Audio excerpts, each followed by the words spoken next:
Hey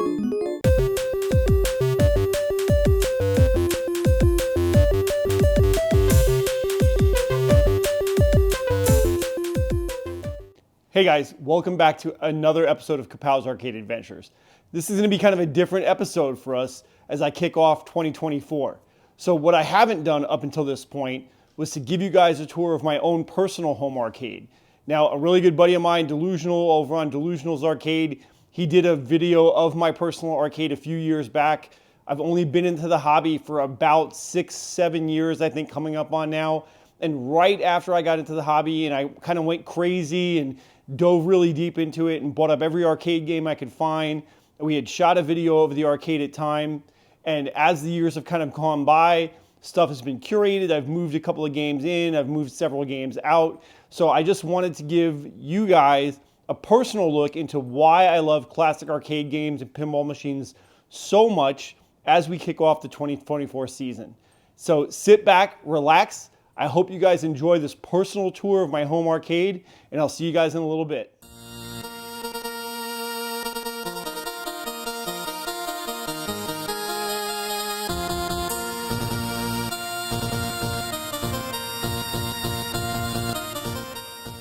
And as you come up on the door, the first thing that you're going to see is this really cool 3D printed, do not disturb, the force is with me, Darth Vader-esque door hanger that my buddy Buffett 3D printed for us. So as you kind of come into the arcade, now this was never meant to get to the point where it is, I can tell you that. It's very evident that we are a die-hard Star Wars family. So the room really kind of started as an office, and the very first arcade game we ever got was the 1983 Star Wars Atari Vector Upright. I didn't know anything about games at all, didn't know how to fix them, didn't know how to repair them, and I sure didn't know what this hobby was going to turn into. And just as I got this game, I kind of said to my friends at the time, oh, I just want one arcade game, just one. We're never going to get more than one. And within a couple of weeks, I kind of dove headfirst into this hobby, and one became two became four. And those of you that are collectors, you kind of know the story from there.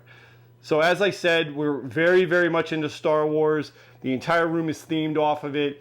We've got a lot of different wall art that kind of hangs throughout the room that is reminiscent of different periods of Star Wars as a franchise. It kind of goes around the entire room. We've got toppers on top of games, you know, different types of helmets, masks, signs, tchotchkes that we bought from our times going to Disney to Black Spire Outpost, different helmets. There's Han kind of hanging out in the corner, still frozen in carbonite, Imperial officers headgear, action figures, and then we have an entire shelf that's just full of different memorabilia that we've collected, from toys that we've had since the 80s to things that we've brought back from our adventures down in Disney, as well as, again, some pretty cool wall art that we have in there. And then even on the floor in this room, we went so far as to get a custom Millennium Falcon Star Wars carpet. So as I said, this is the game that started it. And then we've picked up a couple of other pieces that are reminiscent of the franchise that are kind of crown jewels in our collection. The next one would definitely be my Star Wars Data East pinball machine. My buddy Northeast Mike up in Massachusetts, I'm sorry, my bad, New Hampshire, Northeast Mike, he kind of predicted after I got my first pinball machine, which was a Pinbot, that within 3 months I was going to become a pinhead. And almost 3 months to the day, he helped bamboozle and set up a sale with a local seller up in the New Hampshire area to get me this Star Wars Data East pin, which has really become the centerpiece of our collection as Star Wars nerds. And we also have the Return of the Jedi. You know, this was the sequel to the Atari Vector that came out. It's kind of a love it or hate it game. Atari says there were only 800 of these made. I am lucky enough to have one that's in beautiful condition. And I actually had this. This was the first time I ever shipped an arcade game and bought one sight unseen. This came from a collector out in Utah. Luckily, I had a local friend from my time in the military who had a pinball machine, really doesn't know about arcade games. My buddy Pat went and checked it out, made sure everything was on the up and up, and then helped me arrange for transport to get it back out here to the East Coast. It was kind of a nerve-wracking experience. Now, I love vector games. Whenever I travel on these different adventures that I go out to different arcades, it is definitely something I look for. in my experience, it's not something that you tend to find as often, just because vectors, if you're not into this as a collector or a hobbyist, they're hard to maintain. And if you're an op in modern day barcades or things like Dave & Buster's, this is really the last thing that you want to have to mess with. So when you do find these on location, in my experience, like of somebody that's not just in it for the money and for the business, but they are probably in it for the love of the game and they're collectors themselves. So that's just kind of my experience as I've gone out onto some of these arcades that I've done tours of, is that you just don't tend to see vectors that often on location unless the person truly has a tie to classic gaming. So Tempest is another game that I absolutely love. I picked this one up. This was actually my second vector that I got after my Star Wars. I love this game. It's just such a frenetic game with the way the pace of it kind of picks up as you advance through the levels. The next vector I have next to that is my Asteroids Deluxe Lunar Lander. Lunar Lander is one of those crazy games that's super hard, that you actually use this thruster mechanism. Now this game started its life originally as just a regular Asteroids, and then my buddy Troy Gibby Gibbs kind of helped me out and encouraged me along the way to turn it into a multi. I don't have the biggest arcade in the world, so whenever I can put one of these aftermarket multi-boards in it to put more than one game in a cab, it really works out well for my collection. And in this case, I love Asteroids Deluxe, and Lunar Lander. Now, next to that, I have Spy Hunter. Really kind of neat story about my Spy Hunter and my Asteroids cabinet is that at one point in the history of these two games, they were owned by the same collector, who unfortunately passed away. He left both games to his local church, and then at some point the collection got split up and bought by a couple other people within Maryland. And it was just as I was buying each game, I always want to learn the history of cabinets when I pick them up. Like, to me, that's really part of the fun aspect of the hunt, is knowing the history of the game. Where did it come from? What life did it live before it got to me? And we were able to figure out that these two games actually had belonged originally to the same collector that had put them in his local church prior to them getting split up. And it was a great feeling for me to kind of reunite these two games into my personal collection. Next to that, I've got my Atari Centipede. This game has a lot of sentimental value for me. After I got into the hobby, I really had not a whole lot of experience with doing any type of woodworking, restoration. I was kind of all thumbs when it came to working on arcade games.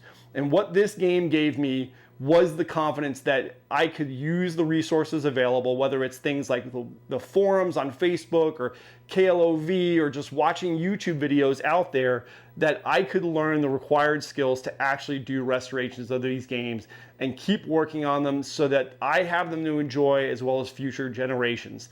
Had it not been for this Centipede, I could have just as easily given up on this hobby and not allowed myself to truly embrace it. So if you are considering getting into classic gaming, restoring games, getting these, it doesn't always have to be, and I don't mean this as a bash, an arcade one-up cabinet. Like, arcade one-ups are great if you want to use it as an entry into the hobby to get your gaming interest going.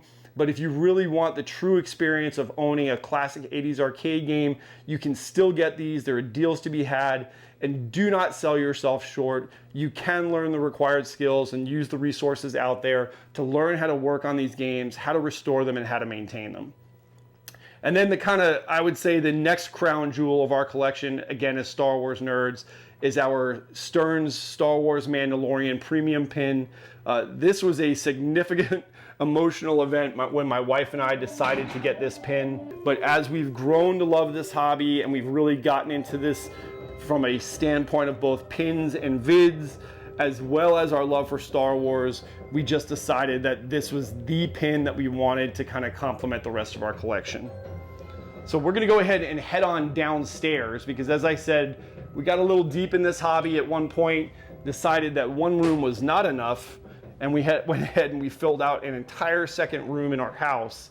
So you kind of come out of the Star Wars arcade, you go through our kitchen, and you kind of round this corner into our dining room area, and then you begin the descent into our basement, which is where we've set up really what we would refer more to as like our 80s themed arcade area. I served 23 years in the military. You probably saw some of the stuff as I was coming down the stairs. And as I got out, I was looking for something to kind of replace that passion I had, and classic arcade games, pinball and the kind of people I've met throughout the hobby is really what I found to fill that hole. Now down here, again, we've got all kinds of art, you know, Spy Hunter on the door, some different marquees that we've been able to put up. That's my Billy Mitchell signed Donkey Kong, whether you like him or not, that is entirely up to you. On the wall here, we have our bump box, kind of cranking out our tunes with our Arcade 80s playlist. And then the first game that you see, which I've actually neglected to turn on, is my Galaga cocktail table. Amazingly enough, this was a coworker of mine heard that I collected and restored games. He had this and he said, hey, Kapow, would you like this game? You know, I don't need it anymore, it's all yours. We've got a small screen on the wall with my Combat LED light, which I love. You know, I'm very big into Vectrex, again, because of my love for vector games. Really neat console system that I just don't think ever got the true breadth of love that it deserved. Most of my collection focuses on Atari as a manufacturer, and as you go down this wall in the basement, we start off again with my vectors. This one's Battlezone. You know, if you've never played Battlezone, it is credited as being, oddly enough, the very first-person shooter. In this game, you pilot a tank against a bunch of other targets. Next to that is Red Baron. Red Baron is the sequel to Battlezone. Actually, if you were to strip back the Red Baron art on the side of the cab, my cab, you can actually see the original Battlezone art on the underside. And this was a game that my good buddy Troy Gibby Gibbs helped to make sure that I got. Next up in the row from my Atari titles is my Marble Madness in a System 1 cab. This was a game that I was able to rescue. I absolutely love this game. Followed by Rolling Thunder. Now when I got Rolling Thunder, it was missing the Atari logo joystick, which is what it's supposed to have. And my good buddy Jeff Kinder from What Would Jeff Kinder Do on YouTube was able to hook me up with a logo joystick, followed by Pole Position. Now I have previously had a Pole Position. I 100% would never get rid of this game again. It took me 3 years after I got rid of my first one, when I did not understand the dynamics of how to actually play and drive this game, and it has truly become one of my top 3 favorite games in my collection. Like if I was on a desert island and I had to bring a game with me, Pole Position would be right at the top of the list. Now, like I said, it took me 3 years to replace the one that I sold, and this is actually 2 cabinets worth of material that was required to come up with one game. I am not into fighting games, never have been, really never will be, but if I had to pick a favorite, it would be the original OG Karate Champ by Data East. I actually remember playing this game at Chuck E. Cheese at my friend Dennis's 13th birthday party, and as I got into collecting, I had said right off the bat, if one ever came available, I was adding Karate Champ to my collection. Now next to Karate Champ is Kung Fu Master. If you've never played Kung Fu Master, this is also a Data East cab. Like if I had room, and you'll always hear that in this hobby, I would have Karate Champ, Kung Fu Master, and Commando. But Kung Fu Master, if you've never played it, side-scrolling beat 'em up. It's a very reminiscent of Bruce Lee. There's a lot of similarities in how the game was designed and the gameplay as you progress through the temple and fight the different bosses. Love this game. Gyrus is a fantastic title. If you've never played it, it's got some of the best music out there in a classic 80s arcade game. And then next to that, we have Miss Pac-Man Cabaret. Now, my Miss Pac-Man spent 10 years rotting in a horse trailer in Southern Virginia, and on a kind of a barn raid between Delusional from Delusionals Arcade and myself, we actually found this game, and throughout COVID, I spent about a month and a half, 2 months restoring that game. And then lastly is another one of my pride and joy games, which is my Missile Command Cabaret. I spent, as I said, 23 years in the military. I went in the early to mid 90s, and right about as the Cold War was kind of coming to an end. So for me, Missile Command is a game of the threats that we kind of faced at the time and people were concerned about regarding nuclear war. This is another one of those top 3 games that I would probably never get rid of at this point. I hate wood grain, even though my cocktail has it.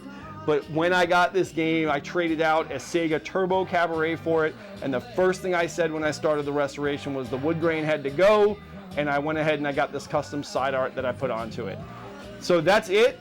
I really hope that you guys enjoyed this Kapows Arcade adventure of my personal collection. I wanted you guys to see This really gives you an understanding as far as why and how I love classic gaming, and I really enjoy getting out there and doing the tours and filming the arcades for you guys to experience the things that we love from a gaming standpoint. So go ahead, get your game fix on, and we'll see you on the next Kapows Arcade Adventure.